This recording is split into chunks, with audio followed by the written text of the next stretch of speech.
Today's article is by Paul Talty from Swim Ireland and discusses the what, why, and how of applying strength and conditioning to high-performance swimming. This includes a unique insight into how Paul sets up the strength and conditioning program for some of Ireland's top swimming talent. The significant and varying physiological demands which these various events place on the body requires swimmers to train to improve both aerobic endurance and muscular strength to enhance competitive performance. It is typical to see competitive swimmers engage in long hours of training in the pool, with some Irish international competitors doing as much as 18 minutes 20 hours of pool training a week at certain stages of the season. Although a strength and conditioning program is aimed at improving the capacity of the swimmer to produce more force during their stroke, it is ultimately swimming technique which will determine the athlete's ability to turn this increased force into increased swimming speed. With that in mind, the first thing that any strength and conditioning or swimming coach must recognize is that a good strength and conditioning program will complement, not replace, sport-specific in-water training and should enhance, not hinder, the overall quality of training. In this way, communication between the swimming and strength and conditioning coaches is critical. The benefits of strength and power for high-performance swimming.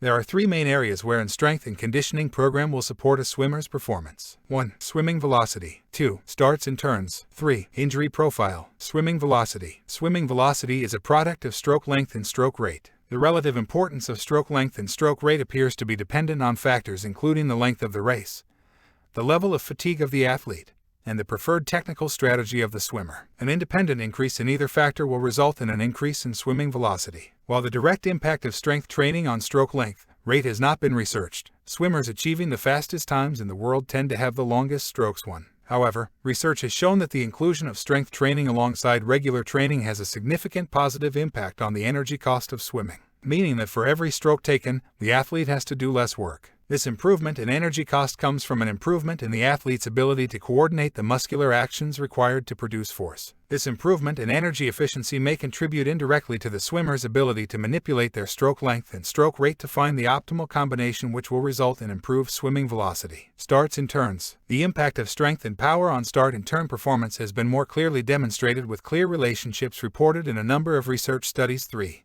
4. In essence, athletes who can produce more force more quickly execute these two components of a swimming race more effectively. This clear relationship makes sense as both the start and the turn of a swimming race are effectively jumps off of solid ground, and the relationship between strength, power, and jump performance has been long since established. We at Swim Ireland ran our own internal research on the relationship between a number of strength, power-related variables and start performance. We found similarly strong relationships between start performance and, in particular, jump height and peak power outputs. Injury profile. As mentioned earlier, competitive swimmers could find themselves engaged in sport-specific training for 18+ hours a week. This can equate to anything up to 8 miles of swimming a day, which is equivalent to roughly 2,500 revolutions of the shoulder a day. Swimmers will also look to achieve a streamlined position when they are moving through the water, which will typically leave them in a slightly hyperextended position at their lower back. A combination of high workloads and extreme positions means that the athletes are at an increased risk of picking up a multitude of different injuries. One study indicated a rate of 4 injuries per 1,000 hours of participation in men and 3.78 injuries per 1,000 hours of participation in women. 5. However, research across a range of different sports and a multitude of injury types indicates that strength is a key factor in reducing susceptibility to injuries. It is also clear that the development of quality movement patterns and neuromuscular control will improve how an athlete executes their sporting movement and have a positive impact on the risk of overuse injuries. Key considerations when designing a strength and conditioning program for high-performance swimmers. There are 3 key components to take into account when developing a strength and conditioning, or dryland, program for high-performance swimmers. 1. The swim athlete profile. Individual needs of the athlete. 2. The swim coach's philosophy. 3. The overall workload and training schedule of the athlete. The swim athlete profile. Athleticism is a quality that most observers of sport can readily recognize and appreciate. However, accurately describing what constitutes athleticism can be a little trickier. Paul Gamble described the 10 pillars that he felt encapsulated the concept of athleticism, 6 illustrated in Figure 1. In my experience, many swimmers are lacking in a number of these traits when asked to execute movement on dry land. They do not tend to have high levels of body awareness or mastery of fundamental athletic movements. As I see it, this can be explained in part by 2 key factors. Firstly, these athletes spend the majority of the active parts of their week in a suspended environment, which does not lend itself to developing good movement capacity and awareness on dry land. Secondly, although swimmers' body shape and proportions can vary depending on preferred stroke and or distance, swimmers who achieve sustained success have unusual limb lengths and body proportions. These two factors can combine to make it trickier for them to develop what most strength and conditioning coaches would regard as high-quality biomotor skills. As such, it is critical that a relentless effort to develop and optimize the fundamentals of good movement underpin any dryland program that a swimmer is asked to complete at all stages of their career. Identifying and catering to the other individual needs of the athlete's physicality must also be a cornerstone consideration for each athlete.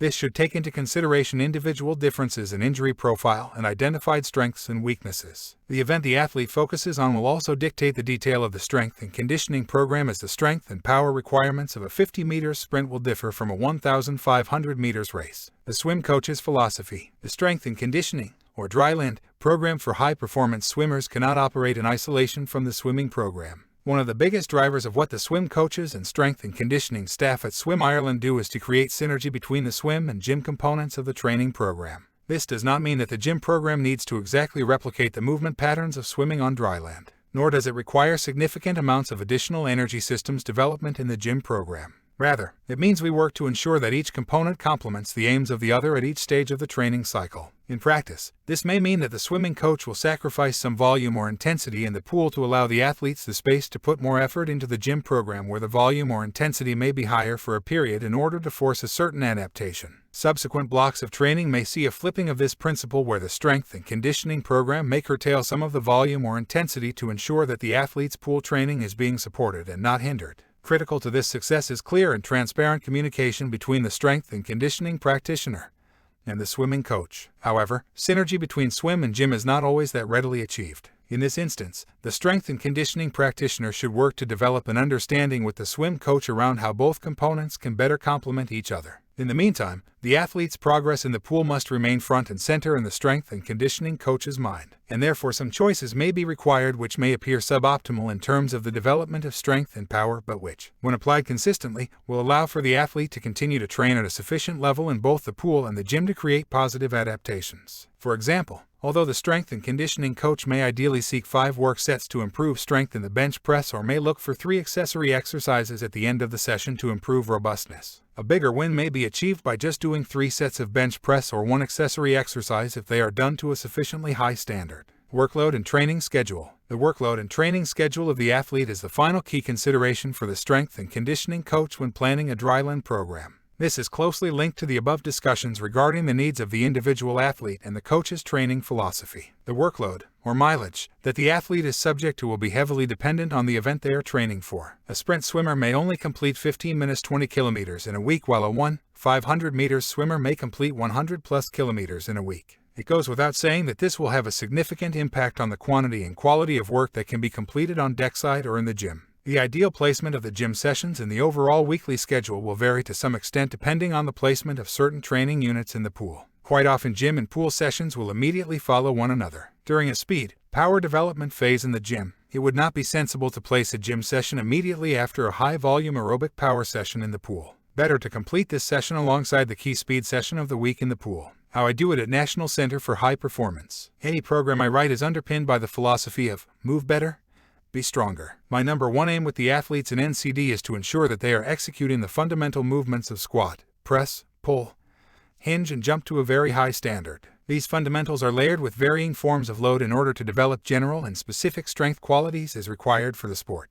In terms of exercise selection, our focus is on the big 3 of squat, bench press, and chin-ups. These exercises are the best stimulators for the most relevant musculature involved in swimming performance. Once a high quality of execution under low to moderate load has been established, the aim is to build relative maximal strength and power. In addition to these 3 key exercises, I will also use the Olympic weightlifting lifts and their derivatives throughout the program, along with loaded and unloaded jump variations. Assistance exercises that support the development of our primary lifts and the promotion of muscular balance will also be included in the form of single leg exercises, horizontal and vertical pushing and pulling exercises, and posterior chain focused exercises. Loads and rep ranges used will vary depending on the adaptation being sought and the stage of the season. I commonly follow a vertically integrated program of development where multiple biomotor qualities are touched on within a block. In this system, the key emphasis of the block receives the greatest attention and most prominent placing within the sessions, while other qualities are retained in order to limit the decay of any previously developed strength qualities. Ultimately, low volume, High-force strength training programs which are geared towards building relative maximal strength and power have demonstrated the best transfer to swimming performance 7. So we tend to steer away from very high-volume sessions unless there is an identified issue around an athlete's energy systems development which cannot be addressed in the pool alone. In the vast majority of cases that I have seen over the years, the focus should remain on being exceptional around the basics of building robust movement, layered with increased force outputs in the key exercises. The below is a sample training cycle from the 2020 to 2021 season for a 200 meters athlete with 8 years experience as a senior international competitor seeking to qualify for the Tokyo Olympics in 2021. The graph clearly shows how an increase in volume in the pool is matched with a reduced volume and intensity in the gym. The weeks out row is indicative of proximity to the key winter swimming meet of the season. The loading scheme row indicates the rep ranges used for the key strength exercise of that week. Once again, thank you Paul Talty over at Swim Ireland to let us turn his post into a podcast. Links to the article are in the show notes. Thanks so much for sharing. We individualize training in the pool, so why not individualize your nutrition? Erica Beine of Beine Wellness Building will help you and your swimmers get exactly what each athlete needs through genetic testing and personalized nutrition plans. So stop guessing what you should and shouldn't be putting into your body. Athletes within a few weeks have noticed they're recovering faster because they're fueling their body with what they need and staying away from what their body hates. Erica understands swimming. She gets it. She's worked with over 20 Olympians, including the fastest man in the world, Caleb Dressel. Group discounts are available, so go to Beine Wellness Building and get in touch with Erica today. That's Beine, B-E-I-N-E, wellnessbuilding.net.